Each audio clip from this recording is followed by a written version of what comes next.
So speaking of the Rover, normally I wait in here and I wait to hear the person pulling up when I was upstairs. So what year is that one again? Is that a 92? 92? That one's a 92, yeah. Okay, how long you had that one? A year now. So Okay. that one I haven't had too long. It was honestly like when I bought it, I drove it probably like twice and then put it in the garage and just started tearing it down. Tearing it down. Because I bought it in like September-ish, I think. And then the weather last year was like super rainy in the fall. And I was like, I don't need to drive it. I'll just park it and just kind of go through it.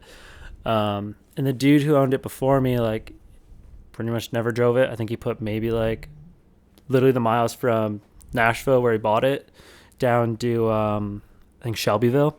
Okay. And that was it.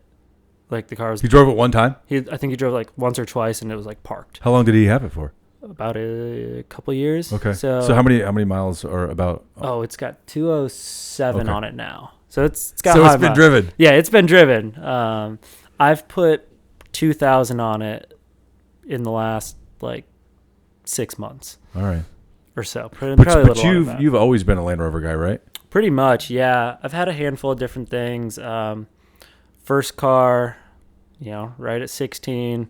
Michigan, you don't want like a nice first car. And I got my license in winter because I'm a February birthday and you get it like right away. Yeah. So I had a 98 Ford Taurus with like... wasn't the show? Wasn't a show. I wish. Yeah. I wish. That'd be cool. Yeah. No, it was like that ugly, like I'm bubbly, familiar. like yeah. Had like 270 on the clock. Yeah. Like a ton of miles. It was like passed down from like every family member had it. It was like kind of like the first car. It was a family car? Yeah. So it was like my uncle worked at Ford for pretty much ever. He bought that thing like brand new for his daughter. She had it forever. Passed it down to the next one, which was like my cousin. Then like it went through pretty much like all the cousins. Were you the last family member to? I think I killed that car. You killed that car. I'm rough on cars. Yeah. And I beat the shit out of that thing. Like, well, because you knew if it was the last one, I'm just gonna finish this thing off, right? Like, and everyone in my high school, like when we had a huge snow dump, like go to the big parking lot, everyone drift, throw the lunch trays on the rear rear wheel, so the front wheel drive, so you just slide it. People actually did that? I thought. Oh yeah, my high school they did. That's amazing. I threw that thing into a couple poles there, just like didn't give a shit about it, but it was a fun car. After that, my dad had a Porsche 928. Hell yeah, the flip-up lights. I love that one. Never drove it really, so I pretty much started driving that, put some money into there. It didn't need a lot. He actually had bought in it. He traded a 911 Carrera, black on black, big whale tail car for that because I have two older brothers. He didn't have a practical daily at the time, so he put two child seats in the back of a 911. If you've ever been in one of those old G-body like 80s 911s, like this big, right? Yeah, like they maybe would fit. Yeah. And my mom's like, you probably shouldn't have this. So like she got a Land Rover Discovery, and then my dad got a 928, and that was kind of, he had that forever. So that sat for a while. I started driving that in like the summer. Wasn't allowed to drive to school after the second day of taking it because I did a huge burnout in the parking lot and the entire like length of it and out. Principal saw. Next day I got called into the office. They're like, you can't have a parking pass anymore. Like, you can't drive here anymore. I'm like, in that car or any car? They're like, that one. That one particular. So yeah. So that was, you say that was 98? No. That Porsche was a 84. No, because your mom had the Land Rover there. Yeah, she had a 98 Discovery. So it was like the first year, the Series 2 Discovery. So like that facelift second gen. They didn't have the ladder on the back, did they? No, did Some they? did. Some did. Some did. It was an option just in case. Yeah, in case you were feeling... You need to put your Christmas tree up there or whatever. Yeah. Hers did not. Hers was like the tale of how awful Land Rovers were built. So they bought that thing. It needed a brand new motor, probably 2 months into owning it. So in 98, was it the 4.2? When did they put the Jaguar? That was later, right? Jag motor was they went to BMW for a little bit. And then I think 05 or 6 was Jag. So hers was still actually pretty much the same block as that. Is it really? Mm-hmm. So they ran that block from 83 up until 2004. And it was just like different iterations of it. So, but V8, right? Yeah, it's a Buick block. So it's a Buick aluminum block. Really? I didn't know that. It's like the Buick 215. They started life as like a 3.5, and then they got it up to a 4.6.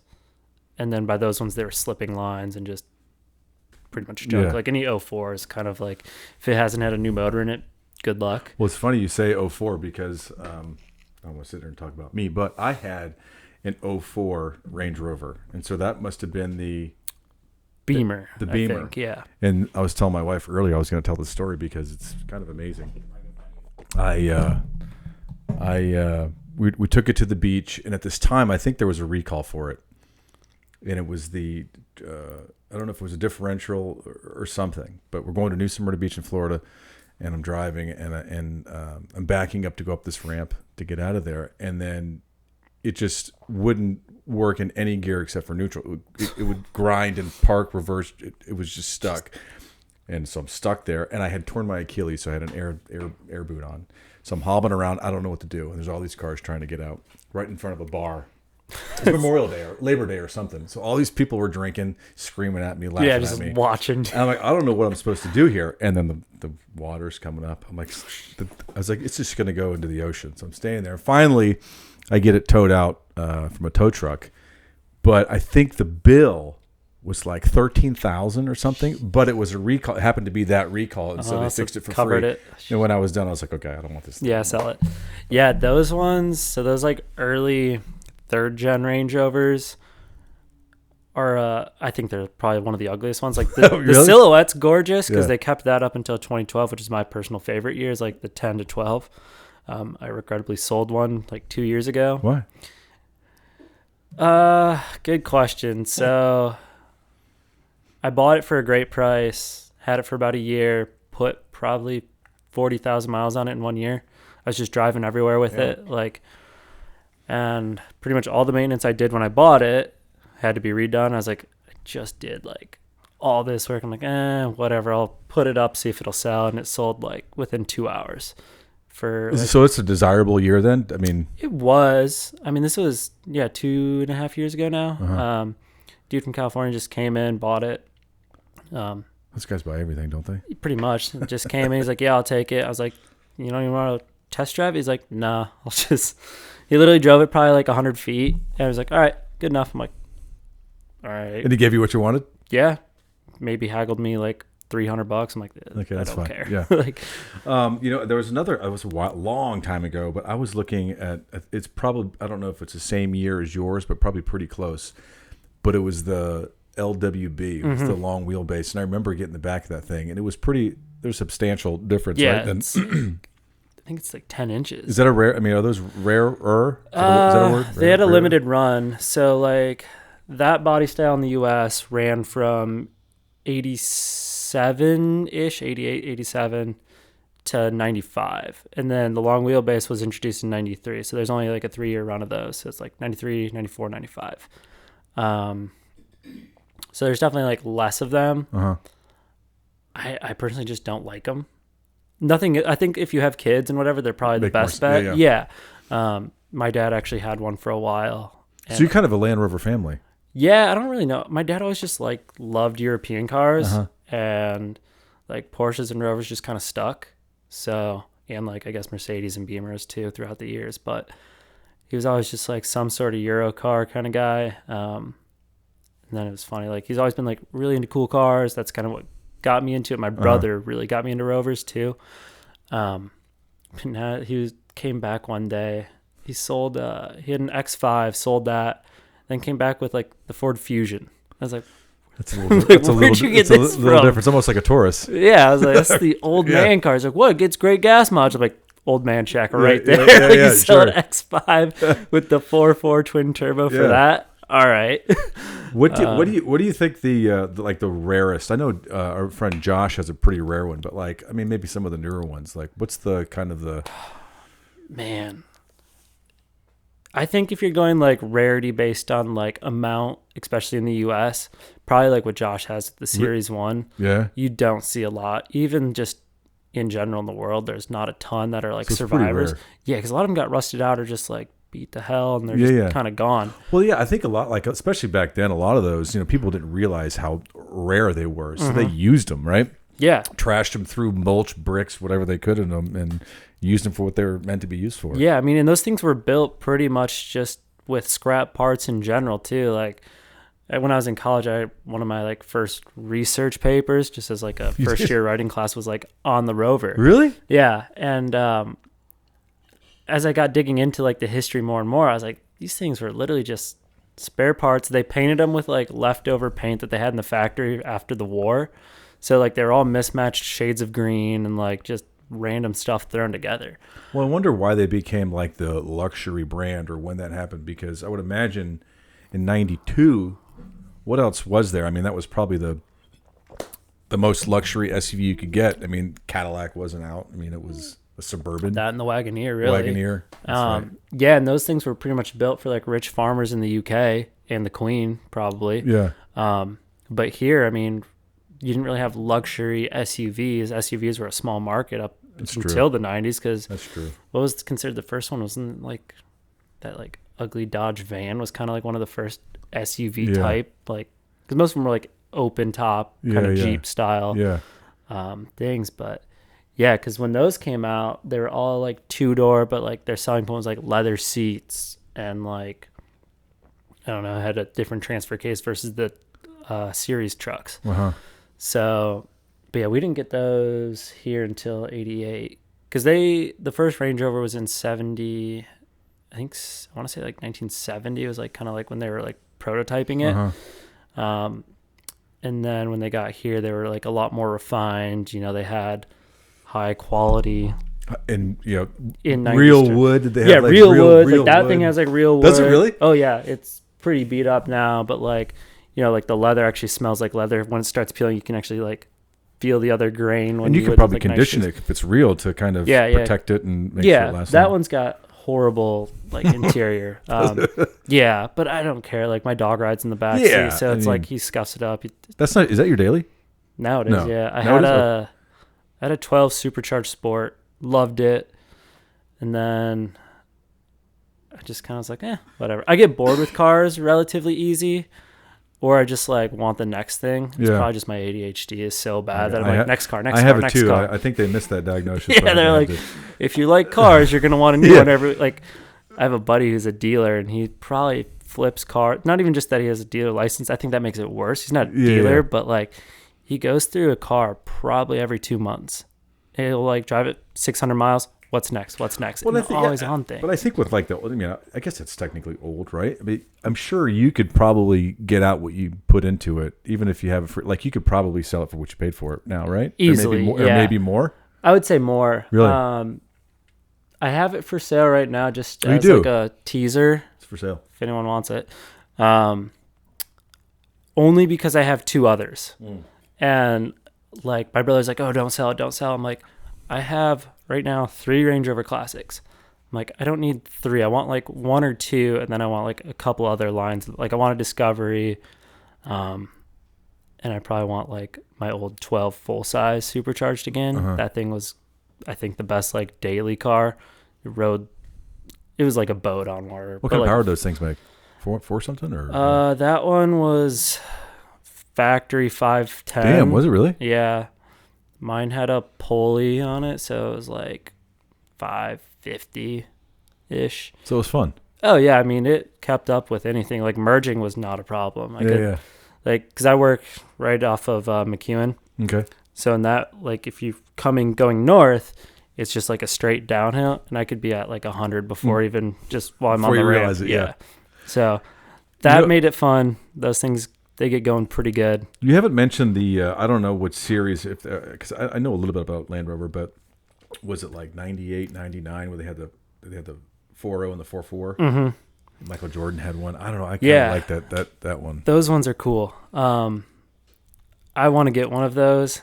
Those are arguably the worst Rovers to own. Oh, really? Maintenance or problems and problems like electrical so they have a lot of weird little issues with like the security system. They tried a lot of new things for those. Those were kind of like those are like heavy innovation cars, I would say. Okay, yeah.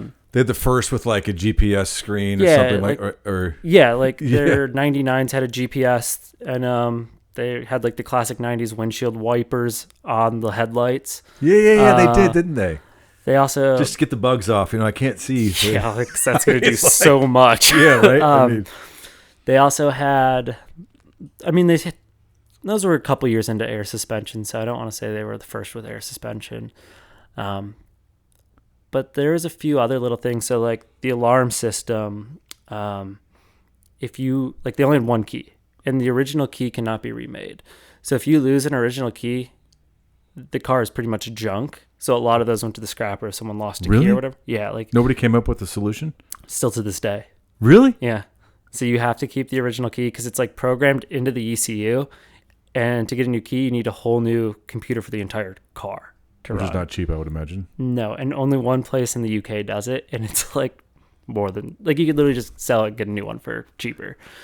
Sounds Or like we'd a be in different business if we could come up with a solution there. That's, wow. That'd be ideal. I've talked with one of the guys who, if I don't want to do my maintenance, I take mine to. Yeah. And he's like, I have a couple solutions, but he's like, they're not the safest. Like So you do all your own stuff? You get your hands dirty? and all most, with it? yeah. I actually did this morning. I was changing the trans and transfer case fluids just because they were dirty, and I don't know if it had ever been done.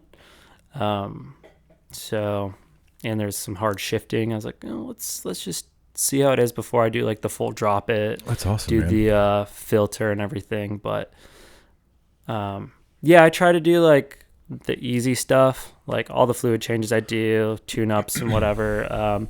So that truck, when I bought it, the electrical system was a big question mark. Certain things worked, certain didn't.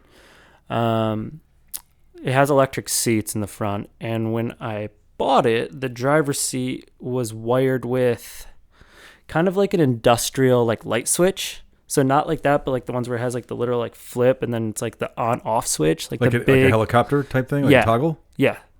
So that's what the seat was on. So you had to do on or off to give it power, and it was then- wired with speaker wire, not like a traditional like gauged wire, just Yeah. like some random shit. I'm like, oh my god. So I'm like, all right, whatever. Like when I was looking at it, I was like, okay, that's got to be redone. And then they wired up fog lights with the same stuff. I'm like, that's not waterproof, but okay. So So there's, speaking of waterproof, do you take that thing? Do you wheel that thing? yeah. Do you really? We're going tomorrow. Where do you go? Where are you going? Tomorrow we're just going to do like the Dirt Devil trails. So out in like Prim Springs area. So the Rovers, how many 615 Rovers? How many guys do you guys? It depends. So I actually only started this about a year ago now, a little over, probably like 13 months or so, something like that. The first meetup I did, there was a whopping 4 cars, 2 of which were mine. Yeah. Okay. The second one actually got a lot more traction, probably like 30. Okay. All right. So and then it's probably been like a consistent group of like, I get like the same core of like 10 cars and people that show yeah, up. the people and that then, are yeah. Yeah, then there's a handful that scatter in and out now. It just depends on like what we're doing and when stuff is. Now, do you have like new stuff coming too, or is it mainly kind of a little bit older stuff? A little bit of everything. I would say a bulk of it is like Rovers from like 98 to like 15. Okay. So that like easier to get ones, I guess. Yeah. Which are also probably like, honestly, you see most of those on the road, but like they're not like no one has like a stock one, I guess. Like everyone's is like modified to some extent, not like crazy, but like, you know, little lift kits, you know, some A snorkel here and there. Yeah. Did they get used, the snorkels? Some do. Okay. The guys that have them, I would say, actually use theirs. Well, that's okay, because some people just because they look cool. Yeah. Like a lot of the. Like the new Defenders, everyone that has one, I can guarantee, not everyone, 90% probably have never taken that it's thing like under. the Jeeps, right? Like they all look the same. I mean, they look cool, right? Yeah, get the But, they have the Rubicon gas and- tank and the shovels and the all the stuff, and they don't, which Yeah. is fine. Well, I have people Sure. at work with like brand new Rubicons and like, white, whatever, never a speck of dust on Never. it. I'm like, yeah, thing's never going to see anything outside of a Brentwood Yeah, right. parking lot. So you know what my ultimate is, and I don't know if anybody in your group has one. Is the I hope I get the years right because I wanted one so bad I still would. They're too expensive. Is the 90s like the Was it like a 96, 97, 98 Defender 90 with the V8 in them? Yeah. So we don't have anyone that I know of. Oh shit! I've had. What's funny is so like in the past few months I've been actually more proactive about like posting and trying to like engage with people and get more people. Yeah. So like I said, I grew from like 5 people to like now we're at like 140 in less than a year. Yeah, that's great. So we're growing. So I think there's a couple guys with. Actually, one dude does have a red Defender 90, man, and it's gorgeous. I'll show you. I want to see it because I graduated '96, right? So I was in high school when those things came out. Yeah, I know they made them before. They were little diesels and things like that. Yep. But I'd never seen one in America, right? And I was like, that is just the coolest car. And I remember a few years went by. So they were probably 4 or 5 years old, but I remember they were like $30,000 with like 30,000 miles. Like, God, it's just expensive. It's just like a Jeep. But now, what are they? 100. Are they 100? The North American specs are like anywhere from like 80 to 100 plus. It doesn't matter the miles. I mean, depends. I mean, a rough one can go for like 50, 60. Really? But yeah. So one of the guys in my group actually had one right out of high school, or high school college area, I think. Yeah. It was a red 97.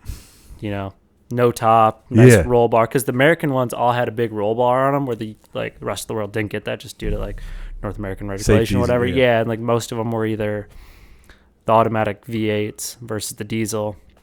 A handful were manual. I think only like 95 and 97. I think I'm not too versed in them. Yeah, they're badass. I would love one. Well, but a lot of people are taking like those. I don't know enough, but the 80s, right? 80s were like the little diesels and the 110s, right? And they're slamming LSs in them, and they're really building them out, right? Yeah. I actually just saw one this morning when I went to go get fluids from my buddy's shop because he gets them a lot cheaper. I can just pay their kind of shop prices versus, our retail price. Yeah. And they have a Defender 130, which is like the big one. And it's a East Coast Defender build, so they're like a coach worker down in Florida. And it's got a LS3 in it, and it's pushing like 600 something. I mean, it's show me. It's insane. Because they weren't known for comfort or anything, right? I mean, and they redo the interior. Yeah, it's honestly terrifying that people are doing those because, like, the Defender, I wouldn't mind doing it in a Range Rover Classic. I would do that all day because it drives a little better. Can? Oh yeah, it's pretty much putting like a ton of power in. I mean, kind of like this, where it's just like it's terrifying at like highway speeds. I mean, you'll get there quick, but it's like if anything happens, you're toast. Yeah, and they're sweet. Because I wish. I think the guy he bought it for like $250K. Oh. Like, yeah, it's a $250,000 build at least. Damn. Oh, it's got the pickup in the back too, huh? Yeah, like all custom interior, everything. It's there's a guy. That's fucking awesome. There's a guy. I take my own trash because I'm too cheap to pay for a dump truck. It's right there, isn't it? So I go to the dump. Right there. And twice I've seen this guy. I don't know if you know who he is. I think it's it's like a gold-ish, but it's a 6-wheel. I've seen it, like black and gold. I've seen that once, and it's actually when I first moved to Nashville. I'm like, holy shit! Well, so what's the deal with that? What's the deal with that thing?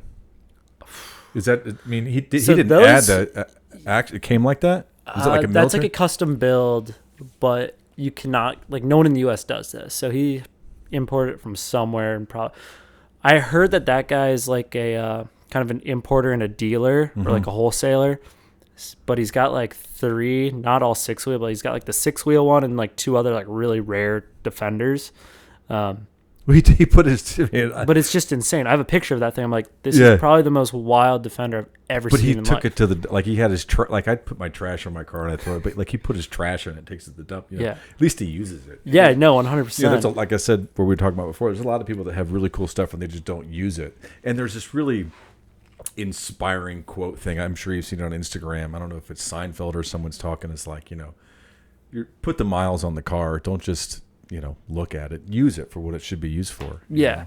Yeah, and I think a lot of people don't, or they're like afraid to drive their cars. And especially, I have a problem with like modern Rover drivers. Not a problem, but like it's annoying because like, again, it's like the people that buy the brand new Wranglers, the G-Wagons, like those were utilitarian like cars. They're built to be off-road. Like, every G-Wagon and G60 has triple lockers still to this day.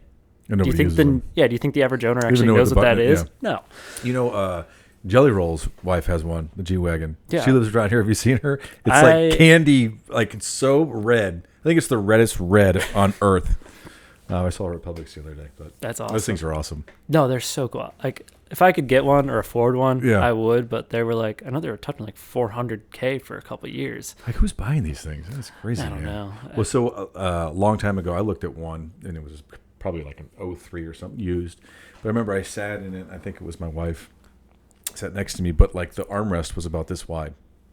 It just seemed really tight in there. Well, I mean, they're built for smaller people too. Yeah. Like a lot of the Euro cars are way small. Like I'm sure if you put ours side by side, like the width, just because the roads are narrower and like the people are a little smaller.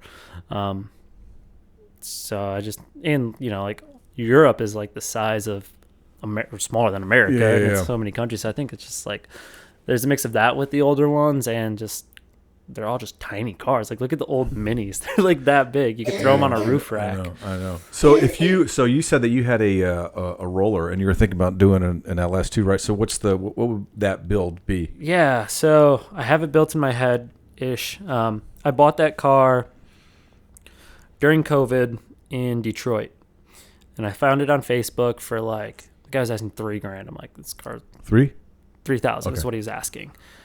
And like I'm like, all right, whatever. Like I'm just gonna go look.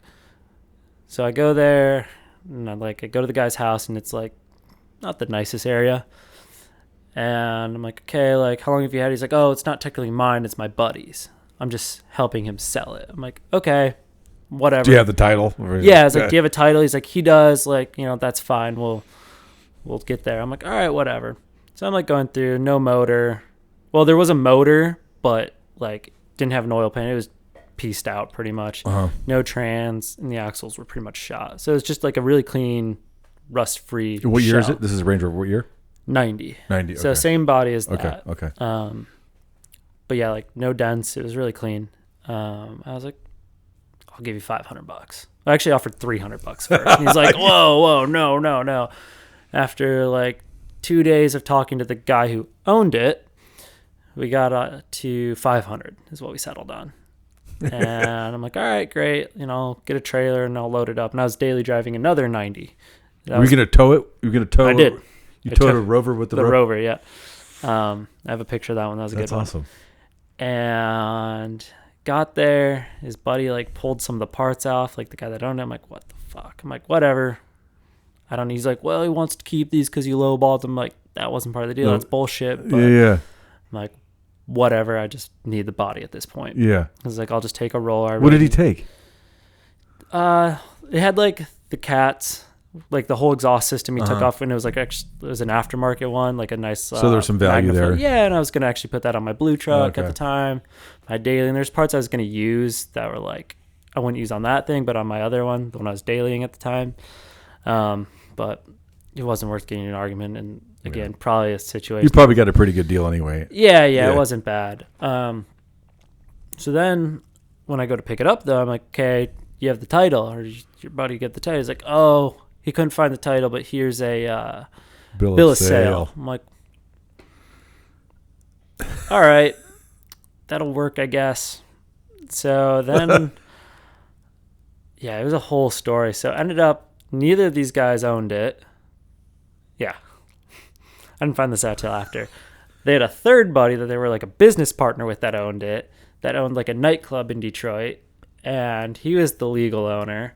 So I had to track this guy down who like wouldn't answer his phone. He like thought I was like the feds or something, because every time I'd call, he's like, who is this? I'm like, hey, I bought your Rover. He's like, how do you know I have a Rover? I'm like, because I bought it from your friend. Because I have it in my possession. And I bought it from your friend. I bought it from your friend who said to get it from you. I was like, he didn't tell you? He's like, oh yeah, he mentioned it. So like, long story short, I ended up not actually getting the title through the guy. I had to go through the state. That's a pain in the ass, right? Yeah, but it didn't bother me much because the car just sat. Yeah. I mean, you didn't need it, but no, that whole process. But I was like, shit, is this a boosted car? Like something stripped? That was actually my first thought when it was like price super low and with anything. I'm like, God, this is sketchy. But the guy who said he owned it that didn't, he had 2 fully restored classics that he like sent me pictures of them. Okay, like this guy's, he gets it. He's a Rover guy. I'm sure like that was his plan, and that's what he said his plan was, but he didn't actually own it, so it was just a pain in the ass to get the title for. Finally got it. I do legally own it now. I do not have a stolen car. Okay, that's good. And then, so the plan for that is find some sort of junkyard LS or just a crash truck, probably something similar you did with that build, where it's just like, whether it's 5360. My stepdad actually found an 8.1, which I was like, that could be interesting if I wanted 2 miles to the gallon. Yeah. So probably do something like that, build it up, and then... Will you make it look stock, like a sleeper? Or would you kind of dress it up a bit? In an ideal world, it would be like a long travel kit in it, because I'd want to use it mainly for off-road. So, again, the only thing I'd want to keep is just like the Rover body and frame, because the frame's already like a full solid frame. Do guys? I'm sure they do, but can you take the body off and what does it go? Does it go on anything? I've seen some people do on like an S10. S10. Yeah. And then you keep the V6. Is that what you? I've seen them swap a V8 into it just for the frame. It's like pretty much the same wheelbase. But I'd probably just keep the frame and keep the body on it, and then just cut into the body a bunch. Will you do all that stuff yourself? Most of it. Do you have some friends you can come over that know what they're doing to kind of help you? Yeah, so that car's still up in Michigan, at my mom and stepdad's house. And he is kind of a welder, not by trade, but like he works in concrete and then welds on the side. Yeah. So he's like built a couple race cars. So his like side hobby is like racing. So he's got a race truck that he like pretty much built from nothing. Hell yeah. So it's got like 1,000 horse small block in it right now. The big flex, when like the what are those called? It's actually, so he does dirt drag now. Oh, okay. He started it. He went through like multiple stages of like kind of racing. So he went from like concrete circle track to then dirt track racing, got bored with that, went into drag, got bored with that, went into dirt drag, because he's like, I just like not having traction, just like figuring out how to put power down and like making that. So his is like, it's like 1,000 horse small block with like it might be a 2 something shot of nitrous in it, massive kit, but it's jacked up on 40s. It's a beast, and that thing is loud, pretty much just headers out. And so he'll help me with that, because he built the whole cage for this. The goal would be cut the roof off. Well, the roof unbolts, so unbolt the roof. The roof it bolts off. Yeah, so those cars are pretty much riveted and screwed in completely. Like if you what would it look like with that? So wait, what comes off? The whole. I have a picture of like a guy who did something similar. I can find. It's screwed in the top. Phillips heads. Really? There's like 20 Phillips heads. So if you have like a Phillips head and a 10 millimeter like bolt, like with the glass too, pretty much, yeah. So the rooftop comes off, and then the glass just pulls out right after that. Really? Yeah. On that one? Yeah. I didn't know that. Up till 2004. So is that like a season? Can you do that like seasonally? Like, would you take it off in the summer and put it back off in the winter? You could. My girlfriend do people do trying that? to convince me to do it. You should. I've never seen one with the top off. I would consider it. Because it's in the garage, right? Yeah, I park it in the garage. I guess if it rains, you just don't drive it. But no, you should. She wants me to do it to that one. If I keep that, I probably will do something similar to that. Because down here, like up in Michigan, you need it because it rains all the time. But like here, it's mostly sunny in the days it rains. Like, I have a different car drive. So that's on the table. But yeah, the goal would be no top, just a big old roll cage tied into the frame. It'd be like a mix of like a crawler and a street rod. Kick ass, man. Because when I grew up, like not so much on like rocks and trails, it was more like sand dunes. Because Michigan's got Silver Lake, so out there everything's like a pre-runner, so they're just like, King 4.0 shocks that are like insane. So everyone's just got like shit to jump like 30 feet up there. Don't you have to have the flag on it? They have the flag on the big flag. So I'd want something that I could enjoy out there. I haven't taken a classic out there because I don't think there's enough power in it, even in low gear to like. What kind of power is that thing making? Factory was 180. Okay. Now maybe 1. It's a little tired. Yeah. I mean, it gets going. Like I'll cruise on 65 going like 85 miles an hour, 90. Like is everything working it? radio, air? I The mean, sunroof doesn't, but that's it. Which I don't care because it doesn't leak. Yeah, and yeah. I don't because once you open it, it you might don't not make close shut again. off. Yeah, so it's closed. It's not sealed shut. Like, so I have like a little key. So if I want to like manually open it, I'll crank it to like pop it, and I'll do that if it's like really hot out. But other than that, I just leave it. It's fine. But yeah, windows awesome. work, seats work. Because I had to rewire the seats. I had to rewire pretty much. The blower motors didn't work for like the heat and air. I had to rewire those. Rewired the seats in. The heated seats don't work, which I don't care about. And it's a nice thing to have, but it's like a luxury in those. I'm like, the seats move. That's all I care about. Yeah. But yeah, all the windows work. The power locks still kind of work. So I remember the old power locks. Like when you turn the key to open it, do they all go boom, like that? Mm-hmm. It's not one. That's how it used to. I have to do it from the passenger side, not the driver's. Okay. Passenger side will work. Driver's side will only do the driver's door. Passenger does all of them. So this weekend, Land Between the Lakes. I've never been there. I heard that was awesome. Right? Do you guys camp there? So I'm doing one just like an hour south here. We did Land Between the Lakes probably. Where'd you say you were going? I forgot. Dirt Devil. Dirt Devil. That's right. Okay. Yeah, but we did Land Between the Lakes probably July, I think, and it was hotter than hell. Like it was like 100 and some degrees out, dusty, but not bad because like by the end we were just like started swimming in the lake and it was nice. But you make a weekend out of it, right? You camp? Do you guys? We haven't yet. Usually go like early in the morning and then just do a day trip because some people like have to work the next day or like because some of our guys are in like sales and work Saturdays or have other shit to do or family and kids. Like I'm probably the most flexible, or like there's like 4 people that have like no real obligations, right? They figure it out. Yeah. Because with these, I don't know if you saw, there's a really cool annual meetup, and I was just there maybe two months ago. But there's 130 of them there, and people came in from, one woman, she drove in from Austin.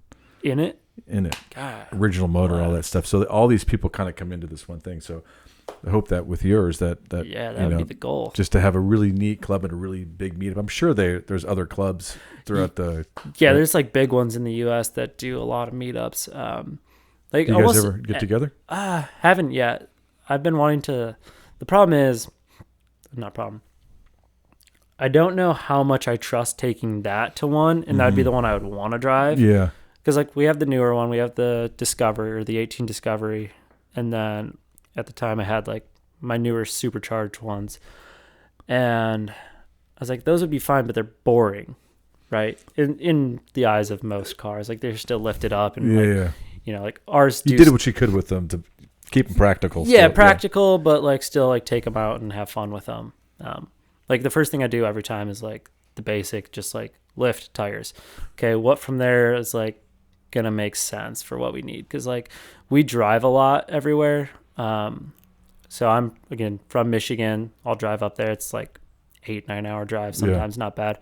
My girlfriend's from Minnesota, and we'll drive up there because we have a dog, and it's a lot easier because he's a lab. So we don't like flying and having him in the cargo because he's old. So it's just easier to drive. So whatever is practical on the highway ish. I mean, what tire do you usually go with? I have KO2s on pretty much everything. Yeah, it's a great tire. Yeah, I think it's the best.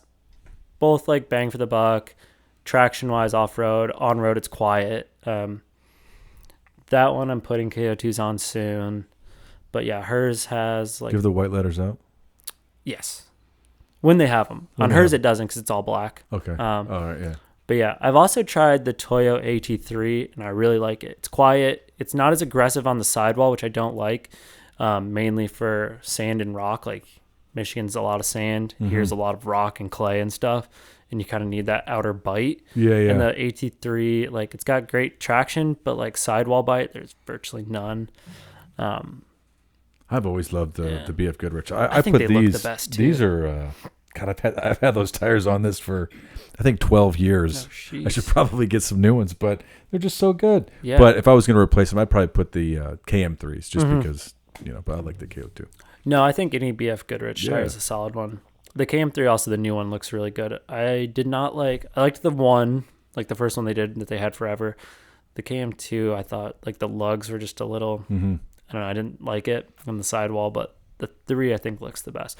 I've also I have tried the Toyo RT. I liked that one a lot, and it's like their hybrid between the mud and the all-terrain, so it's like a slightly more aggressive all-terrain, and I really liked those. Those ones did good, but rain and snow, they sucked. So, like with the do you keep the stock wheels on them? Depends. Like if you were going to change them, would you go like the 20s or 22s or?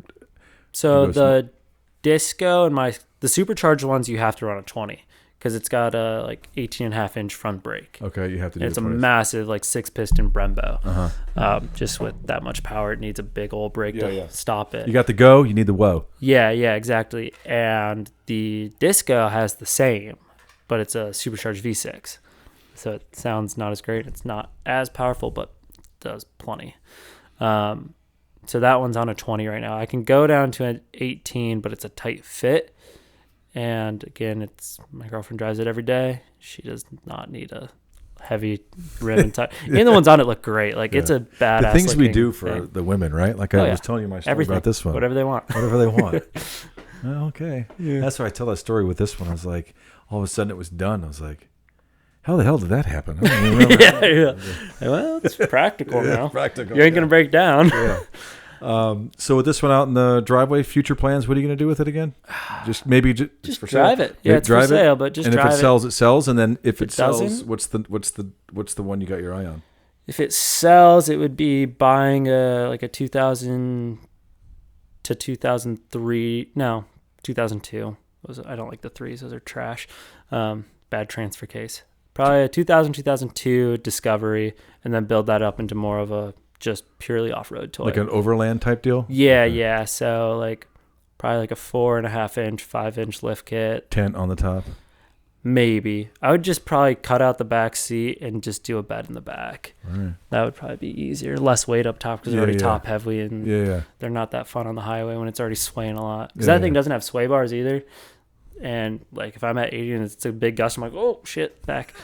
So you know, I'm glad you said the sway bar. So like if you needed something for like that particular year or that model, are those parts easy to find? I'm sure there's lots of websites and things like that. Yeah, it depends on what you're looking for. There's a lot of like most of the mechanical stuff you can get. A lot of it can be hit or miss though. Like with you need a tail light or something. Can you? Some people are 3D printing stuff now. Okay, yeah. Or we can get a lot of like, but there's a lot of like dudes that just have like stockpiles. So they're like, hey, whoever needs whatever, like like $30, $40 for an original one. So I also have a handful of parts just of ones I've gotten over the years. Like I've probably bought in like 8 different parts trucks throughout the years that I've just like either bought or just like ended up with randomly. Like I traded a case of beer for one last year for a car. Yeah, it didn't have a motor. The guy already he was done with it. He just needed a door handle off of one of my parts car, so I gave him a door handle and a case of beer for a whole truck. And you took all the good stuff off and and then I just scrapped it because I mean it was gone. Like the floors were just pretty much not there. So do they rust though? I mean, so they're aluminum on the outside, like all the outer sills. So if you look at one, like none of them look rusty. It's all underneath. So like the subframe and sub like body is all steel. And most of the time they peel in layers. So like they start like, it gets brutal looking. I've seen a lot of them that are just gone. One I bought, I literally stepped in and my floor just went right through. Yep. Through the carpet, through everything. I'm like, well. Right? I'm like, there's that. Sorry about that. I was literally looking at it in the guy's garage when I was like to buy it. And you stepped through it. Yeah, I just made a huge mess under it. I was like, sorry about that. I was like, I'll buy it now. Well, you bought it anyway? Yeah. I bought it for like $300. So how many have you had over the? How old are you? 20, 25? I'm 25. I've had 1, 2, 3. Not parts cars. I've had 5. Yeah. 5. Okay. 5 parts cars. Like 10 to 12. Something like that, yeah. And do you leave them are they in the garage or are they in your yard? Yard art. Some are yard. The parts ones I try to just like take all off and get them like gone as quick as possible. And then you have someone like you scrap the metal. Do you do that, or someone picks them up? Yeah, I mean, some if I don't get a title to some that are like just like been sitting forever, I'll have to like I think you have to like take the gas tank out and cut them or whatever. Yeah. Some scrapyards still just take them without, which is fine. So I'll just do that. But yeah, usually I'll take like everything that I can that's salvageable and either sell it or just keep onto it. I have a lot like that parts are just sitting that I'll probably never actually use, but it's good to have because you never know. Yeah. Especially with those things, sometimes they just never run. All right, what would you say, in general, the biggest plus and minuses to? I mean, you've had all different ones. But I would say the biggest plus is that they're comfortable on-road, off-road, and they can keep up with like any actual like off-road car very well. And you're not going to hurt your back or anything driving them. And they're pretty damn cool looking. The old ones, I would say that's the new ones. Like I said, like my supercharged ones, I would prefer that over a new Jeep or anything every day of the week because I don't have as much travel and can't throw 40s on it with whatever, but like the supercharged ones come with rear locker, center locker. You have 500 plus horsepower. That's more than enough power to get you wherever the hell you need. You can do a 2.5-inch lift and fit a 33. Perfect. So that's really all the tire you need for most situations. And you can be wheeling in mud and have air-conditioned seats on. And maybe get your back massage. And a back massage on. While someone in a Jeep is breaking their back sitting in a buggy. So I would say if you want to be comfortable and off-road, take one. And there's a pretty decent aftermarket. Not as good as there is like most U.S. cars, especially for the newer ones. There's really only like 3 companies that supply stuff. But you can still get like, front winch bumpers, sliders, armor underneath, all the basics. And obviously, like if you're going overland route, like ton of options for like roof racks, fridges, like all that stuff if you ever wanted to do something like that. But yeah, I would say the biggest con is like there's not big aftermarket support. So a lot of them, like once you're starting to get like heavy modded or either like custom handmade stuff or like they can all kind of look the same. Because like the biggest supplier is like ARB, so like most of them have like ARB bumpers and stuff like that. But like that's not a bad look either. Like ARB is not a awful looking bumper. It looks better than like some shitty Poison Spider ones, in my opinion. I've never heard of that brand, Poison Spider. Is it's like a Jeep one. Okay, is it? All right. I used to really like Jeeps. I wanted one for a while. I had a girl I used to see. Her dad had a super badass TJ, which he then stretched on 45s with an LS3. Damn. He had well over. Didn't go with the Mopar engine, huh? He had well over 6 figures into that thing. Oh. You got the money, you can do whatever you want. Exactly. You know what I mean? That's... Oh yeah, homeboy had like a $500,000 boat just because. Like, but yeah, at that point I was like, because I had my first car, my first classic. I was like, oh man. He was like, you should sell and get a Jeep. I'm like, oh yeah, not a bad idea. You're the Jeep guys. Yeah. And then I'm really glad I didn't go down that route. Nothing against Jeeps, to an extent. Well, I think there's guys putting the Hellcats and things like that. And I mean, if they came from the factory, I would probably get one. They're just, to me, they're great, and I love how everybody customizes them. But now that you see more custom ones than you do factory ones. They're so mainstream though. They don't, you don't see just one like rolled off the showroom floor driving around. They all have the 35s and the 22, 24-inch rims and all that stuff. Or it's like a dealer option. Yeah. It's crazy. Like I said, like when I go into my work parking structure, there's like 4 literally like white on 35s. And black wheels. And yeah, and they all look the same. I'm like, what? There's just no character to them. And I like very unique things or like things that stick out a little bit. Not saying like super flashy, but like different, right? Yeah. There's a point of like flashy and then different. And I like things that are different. And like, when you go off-roading or whatever, everyone's driving a Jeep or a Toyota. If you pull up in like a Scout or a Rover or something, like, oh shit. Who's this guy? This thing's, like, how's he going to do it? Someone's using it? Damn. All right. Because everyone knows they're capable or pretty capable, but like, again, most of the ones you see are on 22s, 24s around here. The tires was like this big? Rubber band tires. Yeah. And, rubber band tires. It's like the, I don't know. use what you got. That's what they were built for. That's what they were 100%. engineered for. Like, 100%. might as well enjoy them that way.